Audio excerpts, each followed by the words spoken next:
Professor भगवान जी से पीछे पीछे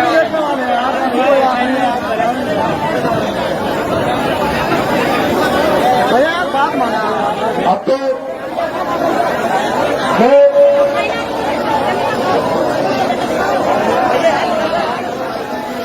भेजने की भीड़ तो बहुत थी, लेकिन अनुशासित नहीं थी, इसलिए मेरा आपसे अनुरोध है कि बैठ जाओ।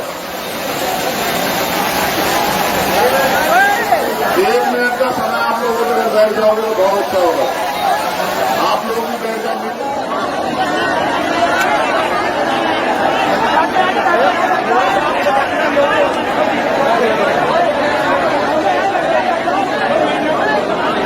जब तक आप बैठेंगे नहीं तो मजबूरी में हम बोलेंगे नहीं, बताओ क्या करें। हम अपनी बात पे अड़ेंगे और आप अपनी पे।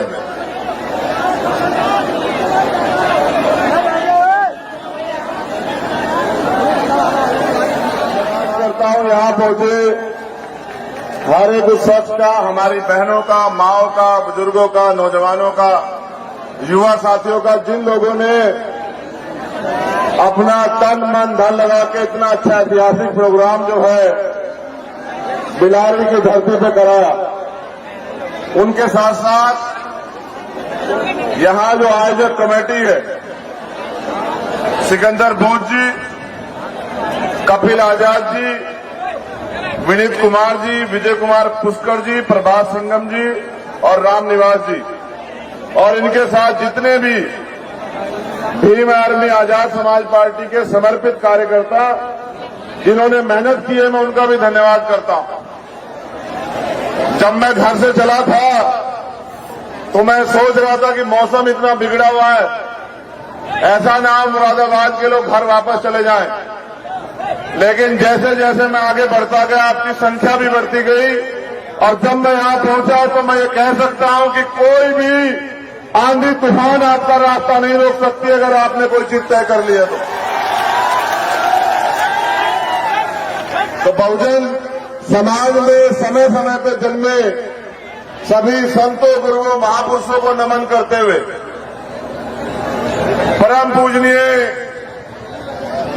महामानव तथागत बुद्ध संत शिरोमणि सदगुरु रविदास जी महाराज, भगवान वाल्मीकि महाराज, गुरु नानक देव, संत कबीर और इस आजाद भारत को संविधान देने वाले विश्व रत्न डॉक्टर बाबा साहब अम्बेडकर, छत्रपति साहू जी महाराज, राष्ट्रपिता ज्योतिबा फूले, महामना रामस्वरूप वर्मा, बाबू जगदेव प्रसाद कुशवाहा, जननायक कपूरी ठाकुर और मेरे रहबर, मेरे गुरु, मेरे आदर्श मान्यवर साहब श्री काशीराम जी को नमन करते हुए आज के ऐतिहासिक सभा और आपकी ये संख्या ये बता रही है कि उत्तर प्रदेश की हवा बदल रही है।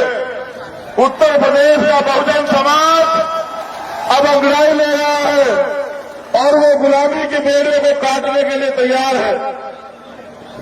मैं लंबे समय से पूरे भारत के भ्रमण पे हूं और जहां भी अन्याय अत्याचार होता है वहां जा जाके मैं प्रयास करता हूं कि उस परिवार को न्याय मिल सके। लेकिन मैंने उत्तर प्रदेश के साथियों को जिम्मेदारी दी थी कि मार्च सितंबर तक आप अपने संगठन का निर्माण कर लो, अपना संगठन बूथ, ब्लॉक, विधानसभा, जिला, मंडल, संभाग और प्रदेश का मजबूत कर लो। जब आपका संगठन मजबूत हो जाएगा तब उसके बाद उत्तर प्रदेश की निकम्मी सरकार को सबक सिखाने के लिए हम लोग रोड पे उतरेंगे।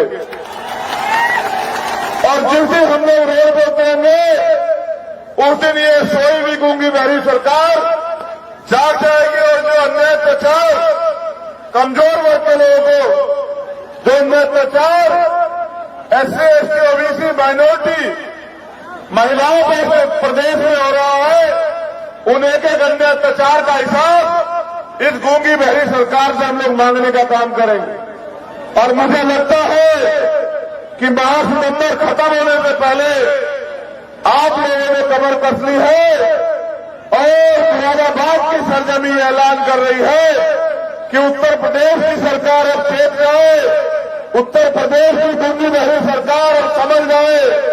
अगर अब उनकी सरकार में कमजोर वर्ग के लोगों पर अन्य अत्याचार होते हैं तो उसका जवाब देने के लिए भीम आर्मी आजाद समाज पार्टी सड़क से लेकर सदन तक जो है सबका जाप देने का काम करेगी।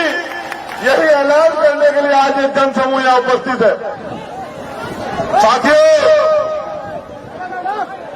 और जहां तक मैं समझता हूं, महापुरुषों ने जब अपने जीवन का अमूल्य समय आंदोलन में दिया तो उनकी इच्छा शक्ति थी कि जिस दिन हमारे लोग अपनी गुलामी की बेड़ियां काटने के लिए, अपने बुनियादी अधिकार प्राप्त करने के लिए, अपनी समस्याओं को खत्म करने के लिए मैदान में उतरेंगे, अपनी वोट की वैल्यू को समझेंगे, उस दिन इस प्रदेश में और देश में शोषित वर्ग के लोगों का राज आएगा।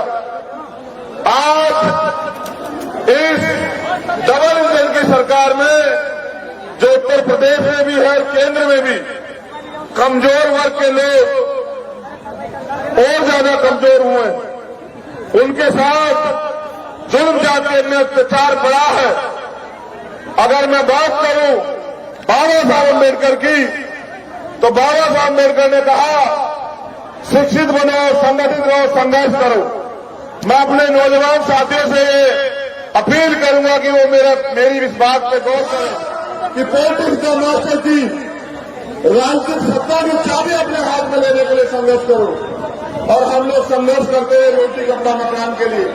मैं मानता हूं जिनकी सरकार होती है उनके समुदाय को रोटी कपड़ा मकान की लड़ाई कभी नहीं लड़नी पड़ती। बाबा साहब अम्बेडकर स्पष्ट इशारा करते गए कि राजनीति में भागीदारी न करने का सबसे बड़ा नुकसान ये है कि अयोग्य लोग आपके ऊपर शासन करते हैं। उन्होंने ये भी कहा कि अन्याय करने वाले से अन्याय सहने वाला ज्यादा दोषी होता है। मैं ये मानता हूं कि हमने अपने महापुरुषों को पढ़ा तो है, लेकिन उनको उनके आदर्शों पर चलने का कार्य जो है लंबे समय से हम लोग रोके हुए हैं। अब हम पिछले कुछ साल से अपने महापुरुषों को पूज रहे हैं। हम अपने महापुरुषों की स्टैच्यू लगाते हैं, उनके ऊपर माल्यार्पण करते हैं, उनके पैर छूते हैं और पैर छू के उनके आगे ये बात कहते हैं कि बाबा साहब हमारी जिंदगी में बदलाव कर देना, हमारी जिंदगी में अच्छे दिन ला देना। मगर मैं ये समझता हूं कि बाबा साहब अम्बेडकर, बुद्ध के बाद बाबा साहब अम्बेडकर वो शख्सियत थे जो कह के गए कि मुझे पूजने की नहीं, मुझे पढ़ने की जरूरत है। उन्होंने इशारा किया कि मैं मूर्तियों में नहीं, मैं किताबों में हूं। आपको किताबों को पढ़ना चाहिए और इस देश की राज सत्ता कैसे लेना, कैसे हासिल करना है, इसको सोचना चाहिए। लेकिन पिछले कुछ समय से हम लोग कमजोर हुए और जब हम लोग कमजोर हुए तो हमारी सबसे बड़ी जिम्मेदारी ये बनती है कि अपनी कमजोरी को दूर करें। पिछले कुछ समय से हम लोग राजनीतिक व्यवस्था में भी कमजोर हुए, तो हमारी जिम्मेदारी सबसे पहले बैठती है कि उन कमजोरियों को ध्यान रखते हुए उन पर काम करते हम लोग ताकतवर बने। आज आप इतनी बड़ी संख्या में उपस्थित है, लेकिन उपस्थित होने से काम नहीं चलेगा। एक दिन अगर आप रैली या सभा करोगे तो आपके हाथ में सत्ता नहीं आएगी। जब आप 365 दिन सत्ता के लिए काम करोगे, मेहनत करोगे, तन मन धन से जुट जाओगे, तब जाके सत्ता आपके हाथ में आएगी। और जिस दिन सत्ता आपके हाथ में आएगी तब कोई आपके साथ अन्य अत्याचार नहीं करेगा, तब कोई जो है आपकी जमीन नहीं दबाएगा, तब कोई जो है आपके अधिकारों से छेड़खानी नहीं करेगा। मैं कुछ घटनाओं की तरफ आपका ध्यान आकर्षित करूंगा। अब जाके आपने मुझे सुनने का मन बनाया। मैं जब देख रहा हूं तो मेरे चारों तरफ, चाहे आगे हो या पीछे, दाएं हो या बाएं, दीवार पे हो या कुर्सियों पे या मकानों पे, चारों तरफ लोग बैठे हुए हैं। जितने जिम्मेदार लोग मंच पर हैं उतने ही जिम्मेदार लोग सामने भी बैठे हैं, लेकिन उनसे ज्यादा जिम्मेदार वो है जो पिछले 5-6 घंटे से अपनी कुर्सी नहीं छोड़ी, जिन्होंने अपनी कुर्सी को कब्जा में रखा। मैं इनको भी यही बता रहा हूं कि लड़ाई कुर्सी की है, जिसके पास कुर्सी होगी उसका हाथ ऐसे होगा और जिसके पास कुर्सी नहीं होगी उसका हाथ ऐसे होगा। आप ये तय करो मानसिक गुलामी को छोड़ के कि आपका हाथ ऐसे होना चाहिए इस देश में या ऐसे होना चाहिए। अगर ऐसे होना चाहिए तो उसके लिए आपको काबिलियत पैदा करनी पड़ेगी और जो नालायकी हमारे अंदर है उसको हमें खत्म करना पड़ेगा। वो नालायकी तब खत्म होगी जब हम 365 दिन अपने राज सत्ता कैसे हमारे हाथ में आए इस पे हम लोग काम करें। इतना अच्छा प्रोग्राम सजा है। आज बारिश में आपकी परीक्षा ले रही है। लोगों के लिए भीड़ जुटाने के लिए पैसे बांटे जाते हैं, खाना बांटा जाता है, गाड़ियां और तेल के साधन दिए जाते हैं, लेकिन आपका प्यार इतना है कि आप अपने साधन पे और बैठने की जगह नहीं है। मैं खुद चल के आया हूं, पूरे ग्राउंड में पानी भरा हूं, मैं कल से देख रहा हूं। मुरादाबाद ने जो सम्मान दिया है उसको मैं जीवन के अंतिम क्षण तक भूलूंगा नहीं। आपने अपनी जिम्मेदारी अदा की, अब जिम्मेदारी हम लोगों की। कुछ नौजवान साथी जो ज्यादा उत्सुक हैं, उनकी उत्सुकता की वजह से जो माए बहनें यहां बैठी हैं, जो बुजुर्ग यहां बैठे हैं, वो भी बेचारे ये सोच रहे हैं कि हम भी अपने भाई को देख लें। इसीलिए मैंने सिकंदर बोस जी से कहा कि भाई आप मुझे ही बुलवा दो, क्योंकि वो एक ऐसे लोग बैठेंगे। अभी तो ये किसी और की नहीं मानते हैं, अभी तो ये सिर्फ मेरी मानते हैं। तो आप बैठ गए तो मुझे ऐसा लगा कि अब आपको मुझे वो बात बतानी है जिससे बैठने के बाद और जिसे सुनने के बाद आपको जिस काम को करना है, जिससे परिवर्तन होगा। जैसे आप यहां बैठे हैं इसको अनुशासन कहते हैं, और जिसके लिए खड़े होने को मैं आपको कह रहा हूं उसको शासन कहते हैं, सत्ता कहते हैं। मैं आपको सिर्फ यही कह रहा हूं कि बहुमत, लोकतंत्र में बहुमत जिनके पास होता है उनका राज होता है।